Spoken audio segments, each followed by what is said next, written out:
Good morning, Aubrey. How are you? I am excellent. I'm always excited for a bonus. These are so fun. These are so fun. We are here today, guys, as a little bonus because we are so excited about our live group classes. Aubrey and I had some great classes this week, and we're actually going to share with you a very high level vocabulary question that came up in these classes because we have a very cool promotion right now for you guys to get in and come to these live group classes with us. Before we get to that vocab, before we tell you about this promotion, Aubrey, why do you love teaching these classes so much? Oh my gosh, I seriously look forward to it all week. It is the Seriously. highlight of my week. The Yep. students are so amazing, so interesting, very high level English, and really serious about improving their English.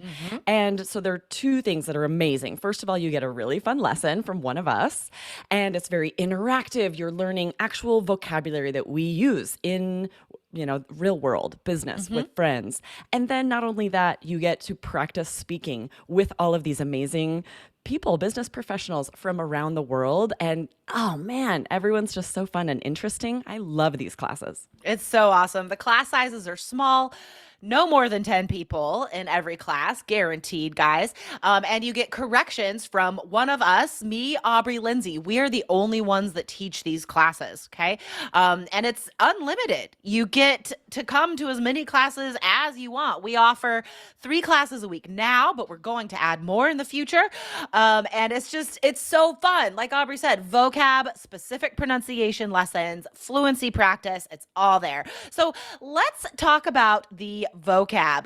Guys, if you're a multitasker though, like we are, go ahead and while you're listening, go to allearsenglish.com/classes and you can check out the how to sign up. You get 2 weeks for free. There's no reason not to sign up. So allearsenglish.com/classes. So, okay, what was the vocab question that came up in your class, Aubrey?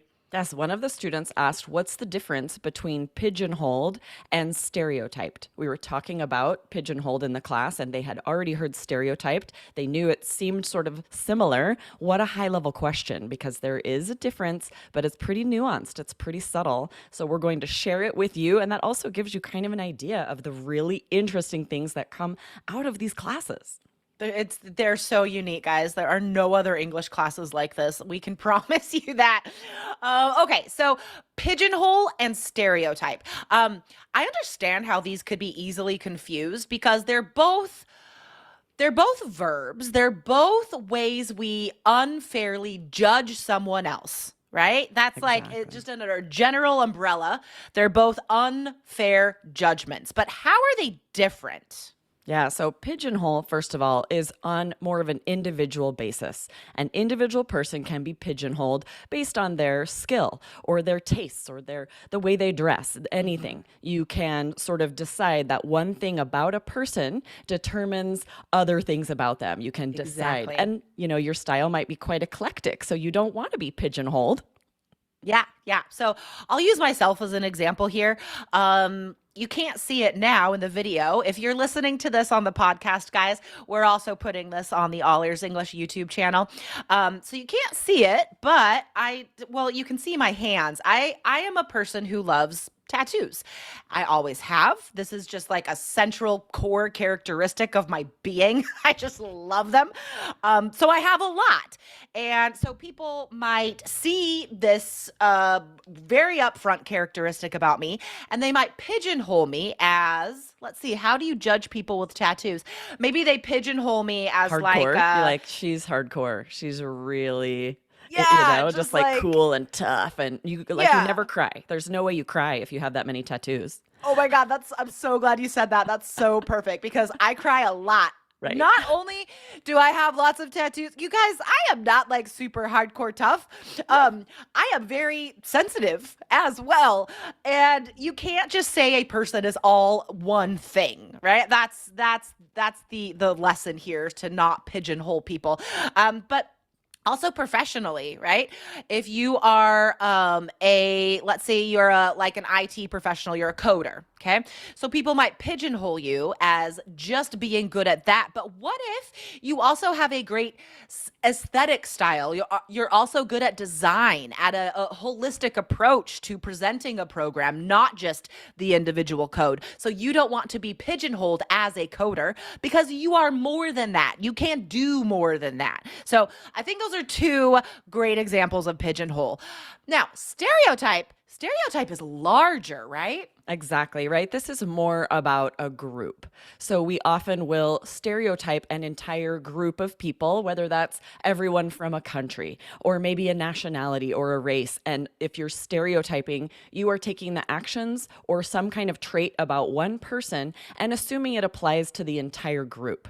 So again, right, a negative generalization, something that is unfair to everyone of that group, whatever it is, political party, religion, it can be anything. Gender, and so a stereotype, race. right? Exactly. It's bigger. Like you said, it's a bigger group of people. Yeah. So we have general judgments and opinions about rich people, poor people, white people, not white people, like Exactly. women, men. You guys have like we all do this. Everybody does this. So you're taking your opinions about this group and looking at one person of this group and saying you must be like this because you are a blank.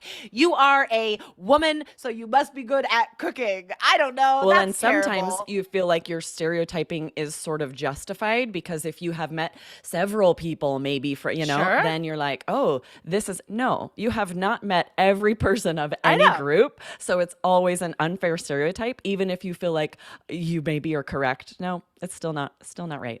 Still not right. So guys, that is just a brief little example of the very interesting and high level questions and vocab that come out of our live group classes. So remember, they're small classes, guys. You get corrections from an AEE coach, Lindsay or me or Aubrey. It's always one of us. But we are maybe adding someone else soon, guys. News to come. But guys, right now we have a special promotion to get some more people in these classes because they are so great. So if you sign up for your free trial, guys, free trial for 2 weeks, if you sign up for this free trial before October 18th, okay, then you also get a super cool video vocab bonus about how to be magnetic in English, the 10 most magnetic words in English. It's a very cool lesson, guys. So you get that for free and you get 2 weeks of free classes. It's all about free. Like there's no reason not It's to a do this. win-win. There's so many wins there. So many wins. It's like a win-win-win-win-win. So sign up, guys. Go to allearsenglish.com/classes. Remember, this promotion goes away. This offer is done October 18th, 5 p.m. New York time. So sign up before that, guys. allearsenglish.com/classes. And we will see you live in class. Yes, we'll see you guys in class. Bye. Bye-bye.